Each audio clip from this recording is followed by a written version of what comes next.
Hello, everyone. Welcome to Valley Medical Coding. This is Eli again, your medical coding instructor. Today, we're going to talk about other sections of the ICD-10-CM. Um, we have already covered the section 1 extensively from chapter 1 to chapter 21. Now we're going to talk about the other sections, which are section 2, 3, and 4. These are not long, long sections. Not very short, but I'm trying to say they're equally important in understanding and knowing the rules and what needs to be done, what needs to be really say taken into account when you're assigning codes, right? So again, that will be sections 2, 3, and 4 for this discussion.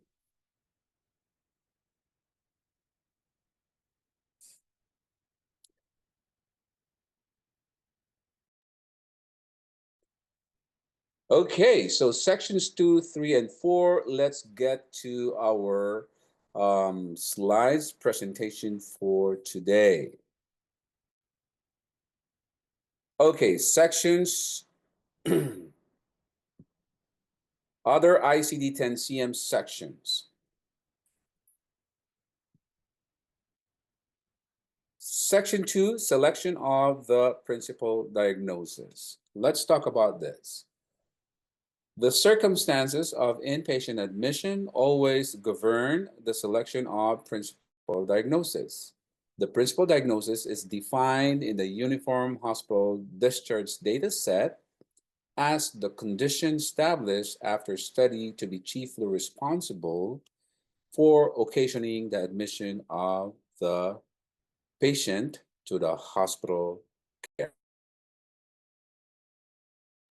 Okay, so let's talk about this very, very important guideline in assigning the principal diagnosis. I'm talking about this very first paragraph here.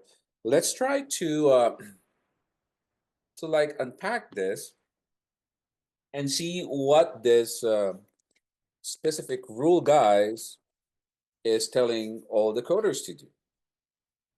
Okay, first let's define what's UHDDS. Let's understand this Uniform Hospital Discharge Data Set. I would say this UHDDS, guys, it's a certain rule in the inpatient admission, for the inpatient admission, rather, that tells everyone, okay, the coders and other, people or hospital staff that are involved in assigning codes, okay, or billers or anyone, guys, that are involved in this whole revenue management type of activities, right? That you need to adhere to this principle, adhere to this rule, saying that whatever UHDDS say about assigning the principal diagnosis, you have to follow that. And what is this UHDDS? This is a rule, guys, telling everyone, every coder, every hospital staff involved in the revenue management, that when the patient comes in with a specific diagnosis or whatever manifestations patient is coming in for, or presentation the patient's coming in for, you want to make sure that you are assigning uh, the reason why patient is admitted in the hospital. Okay, you are to assign the code for the diagnosis, okay, which is the main reason why the patient is in the hospital. That's basically what it is, in a more simple way to to explain that. You cannot just pick a diagnosis, say for example, a patient is a cancer patient, but patient is not being admitted for in the hospital for the cancer, but for other condition, say patient was admitted for like abdominal pain. not related to cancer, because patient is having a say a gallstone, obstruction, right? Gallstone obstruction, and that's the reason why patient is in the hospital, not the cancer. So that's what, in a more simple illustration, that's what the UHDD is trying to tell us, that, hey, Mr. Coder, Miss Coder, okay, the UHDDS says that this is, when you're assigning a principal diagnosis, you want to make sure that this is the real, the true diagnosis that the patient was admitted for. There is a specific language here, guys, that the guideline use saying that the principal diagnosis, look here, guys, the principal diagnosis is defined in the UHDDS as that condition established after study to be chiefly responsible for occasioning the admission of the patient to the hospital care.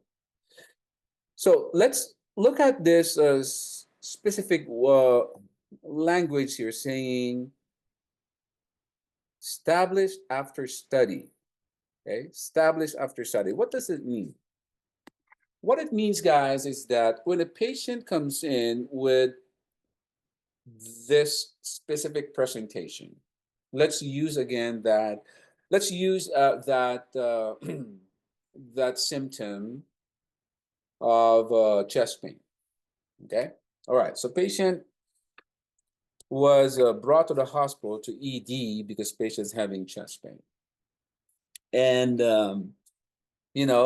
there are many considerations, what we call, sometimes we call it differential diagnosis for chest pain. It can be, it can be circulatory, or a patient may be having some kind of a heart attack, or a patient, it could be, just a muscle spasm, right? Or it could be something more related to respiratory failure. If a patient has a chronic respiratory disease like a COPD, and the patient having some not only chest pain but also an acute shortness of breath, and because of that, patient feels this heavy chest discomfort, and patient was admitted to the hospital. Now, that word established after study is is a language that was put in the guidelines to tell everyone that there has to be what we call some workup done for the patient before the diagnosis is established. Okay, so a chest pain can be a result of like a major coronary artery is occluded, or there's some blockade or blockages in the major coronary arteries, right? Which can cause a myocardial infarction, or simply called as a heart attack. So before the doctor will be able to establish the diagnosis, there has to be tests to be done, to be performed. So if a patient is suspecting to be having a heart attack or a myocardial infarction, what are the tests that needs to be performed? Angiogram, right? A catheterization. So those are the things that can be performed. A CT scan of the chest, right? What else? A blood work, right? A blood work. If a patient's blood work would indicate that there's injury to the heart muscle, then it will show in the blood work. So this is what that language saying established after study to be chiefly responsible. Chiefly responsible meaning this is the main reason why the patient was admitted in the hospital. So you have to consider this. You don't just assign the principal diagnosis because patient is having this presentation, right? There has to be some test done, performed, and the test result showing that the patient is suffering from this specific diagnosis. That is what the UHDD is trying to say. I was, I don't know, because I haven't been a coder for a long time, only 12, 13 years. That's a long time already, right? But 30 years ago or 40 something years ago, I was, I had an impression that back in the day, when there was no rule UHDDS, maybe more than that, maybe more than 40 or 50 years ago. Back in the day, when there was no specific rule according to, to this UHDDS guideline, I was um, I was told, or I heard, maybe not I was told, but I heard that um, some of the coding processes, right, performed or done back in the day, uh, coder would just pick a random diagnosis. If this diagnosis is the one that would, that would give the hospital a higher reimbursement, some coders would just pick it up and assign it as principal diagnosis before the UHDDS rule. So that's what I heard back in the day, but I don't have any conclusive, say, reason to back that up, claim. But I've heard it. Some people are saying that there was no rule back then, and if that activity continues, Medicare would have been bankrupt already because of that, because the system is being abused, or people are trying to game the system, right? But again, guys, those are just conversations. They're just rumors that I heard that were happening, some many decades ago. But anyway, guys, so what I'm trying to say here is that when you assign the code for the principal diagnosis, you want to make sure that this is the one that was established by the physician after all those tests were performed, and those tests are pointing to that specific diagnosis to be the one as the main reason for admitting the patient to the hospital. Since that time, the second paragraph here, the application of UHDDS definitions has been expanded to include all non-outpatient settings. What are those non-outpatient settings? Acute care, short-term, long-term care, and psychiatric hospitals, home health, also part of it, and also rehab facilities, and also nursing homes. So look here, guys. This UHDDS rule is not only exclusive to hospital admission. This is also applicable to other types of admissions that are non-outpatient.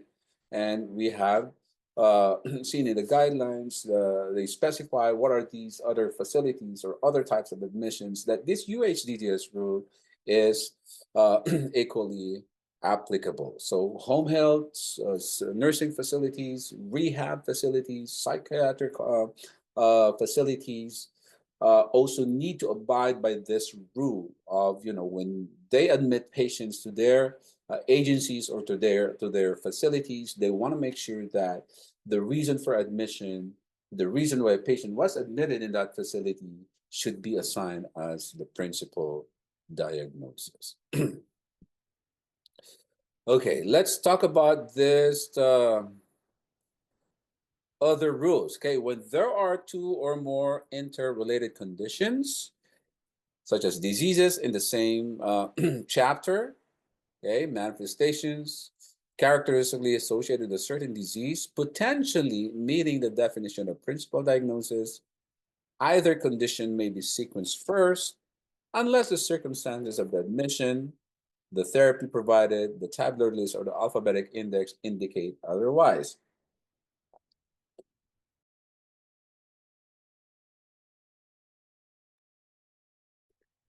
Okay, let's talk about this.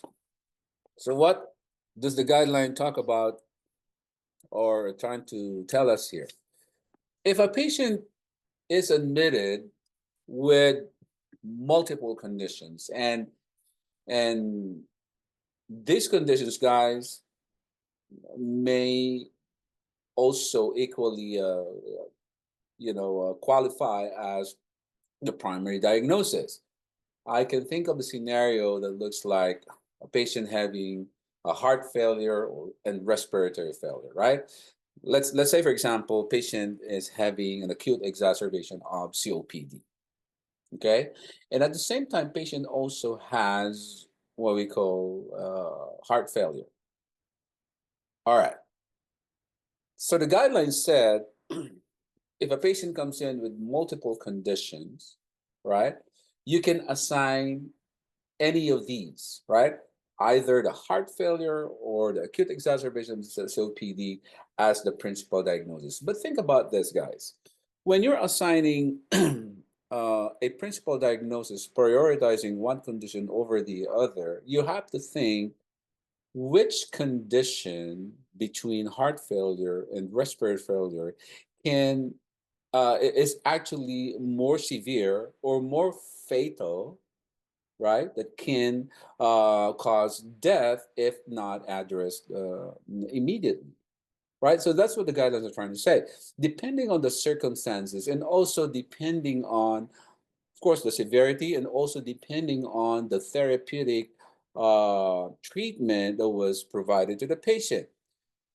From what I'm, my independent clinical analysis here, if a patient is having acute exacerbation of COPD, guys, especially if patient is asthmatic, you have, the patient's respiratory function is had been chronically compromised. I would say if there's an acute exacerbation of COPD, I would pick that as my principal diagnosis because if it's not addressed like right there and then, patient may die, in minutes or in an hour. Because we're talking about respiration here. If a patient is not able to get a sufficient oxygen, right?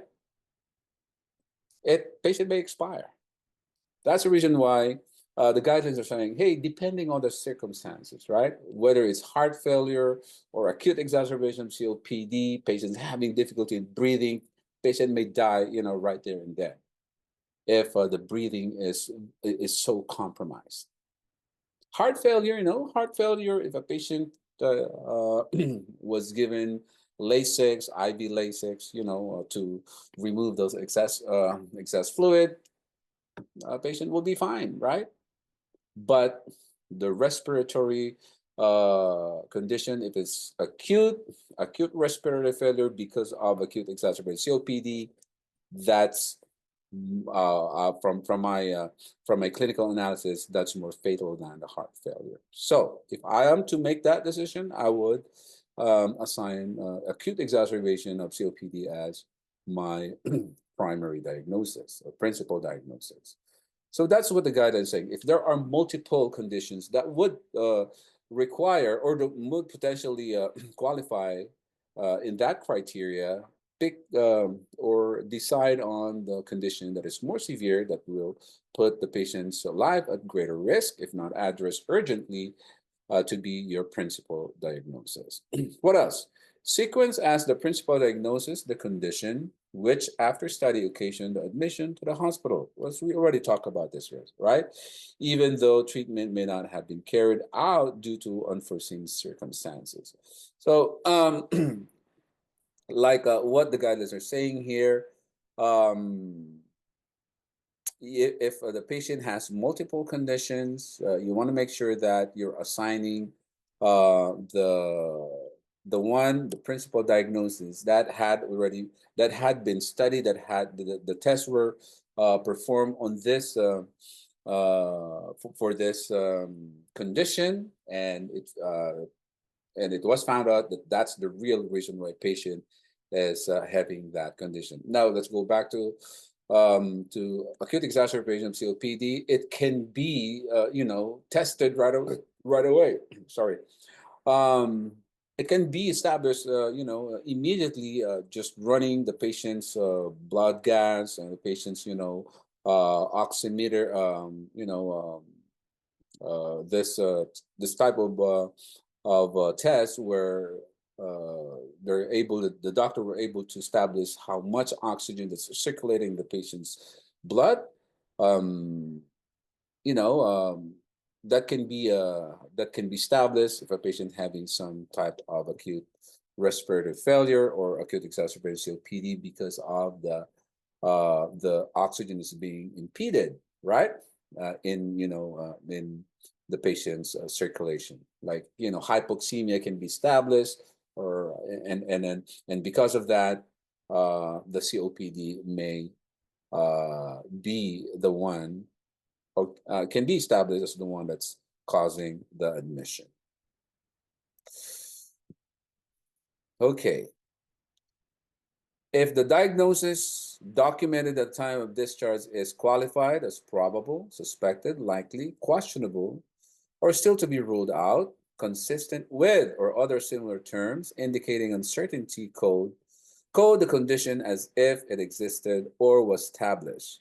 The basis for these guidelines are the diagnostic workup, arrangement for further workup or observation, an initial therapeutic approach that correspond most closely with established diagnosis. Okay, so let's talk about this for now. What does this last paragraph are trying to tell us? There are circumstances, there are times, guys, when even after the doctor had performed all these tests, imaging, blood work, like stress tests and whatnot, if the doctor is still unable to establish the diagnosis, okay? And the doctor at the end of the hospitalization, the discharge note says, patient's condition is consistent to, say, myocardial infarction. I don't know if myocardial infarction is something that cannot be established, but if a patient, if all the tests performed pointing to, without definitive statement from the doctor that this is what the patient is having. I've seen this. I've seen this in many patients. Okay. At one point, my mom was admitted in the hospital because she was having syncope. She had bleeding and stuff. She had she had multiple, multiple manifestations or presentation when she came into the hospital. But at the end of the discharge visit, the doctor cannot establish the definitive diagnosis. But the doctor says it is more consistent to this diagnosis. Now, the guidelines said if all tests were performed, all tests were done, and the doctor said it is uncertain, but it is consistent. It is probable. I suspect that a patient has this. The guidelines said, even if it's uncertain diagnosis, okay, and the doctor offered this diagnosis as consistent to what the test results are, code it as if it is the one that existed. And the reason for that, the guidelines are telling you, the reason for that is this. The basis for these guidelines are the diagnostic workup arrangements for further workup or observation, which means that the hospital had already done its part, running all those tests, ordering those imaging, and maybe a patient may be referred to further tests for for specialty type of visits. If patient is to be referred to that kind of further treatment, then the hospital has already spent all these resources. If the doctor says consistent with his diagnosis, code it as if it is confirmed. Okay?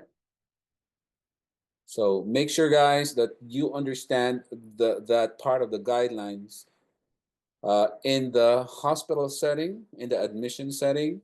If the doctor says probable, consistent, suspected, likely, right? You are to code that diagnosis. If it's the principal diagnosis, then assign that as the principal diagnosis, as if it is already confirmed. Next slide here. Let's read. If the reason for the inpatient admission is a complication, assign the complication as the principal diagnosis. What does this mean, guys? Sometimes a patient would be readmitted to the hospital because of a complication to the previous procedure or previous hospitalization. Say patient had a hip surgery and stayed in the hospital for, say, 5 days, right? And then upon discharge, patient came back because there was a loose, I'm just, trying to come up with an example here, a loose, say, a metal component in the patient's prosthesis, right? And the patient's having or experiencing severe hip pain. So what is that? Well, what should be the principal diagnosis why patient was readmitted to the hospital? It's not the hip replacement, right? It's not the severe osteoarthritis that causes the hip replacement, but it was the complication to the procedure. So it was the loose metal component or loose screw or loose metal plate, right? That the patient was admitted for, and that should be the principal diagnosis. That is what the guidelines trying to tell us, that if there's a complication, then that should be assigned as principal diagnosis. If it was infection to the surgical wound, then that should be your principal diagnosis. That's how simple that guideline should be interpreted. If no complication or other condition is documented as the reason for the inpatient admission, assign the reason for the outpatient surgery as the principal diagnosis. Okay, so if a patient had an outpatient surgery, and because of that outpatient surgery, patient now develops a condition that that required hospitalization. Let's say, for example, patient had I can think of under the outpatient, maybe a cataract removal, right?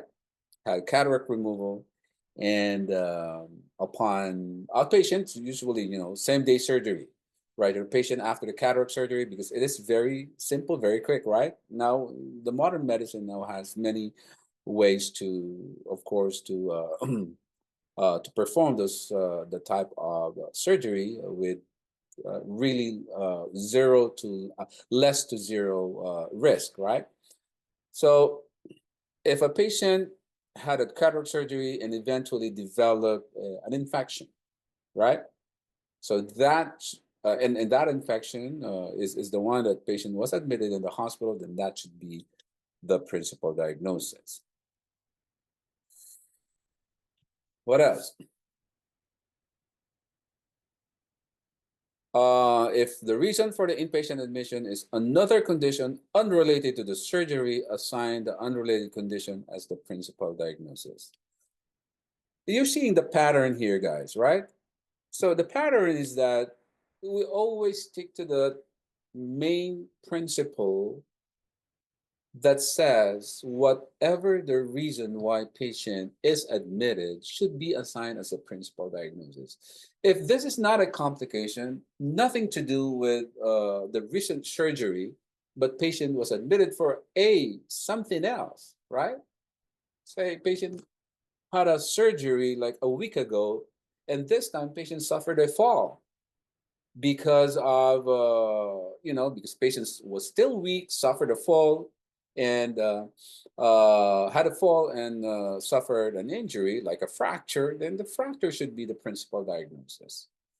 That's what the guidelines is very consistent with, guys, that stick with the principal reason or the chief reason why patient is admitted to the hospital. That's what the guidelines are trying to tell us, right? But there are, of course, exceptions to what I'm trying to say is that the ICD-10 rule, there are conditions that when you look at the code, right?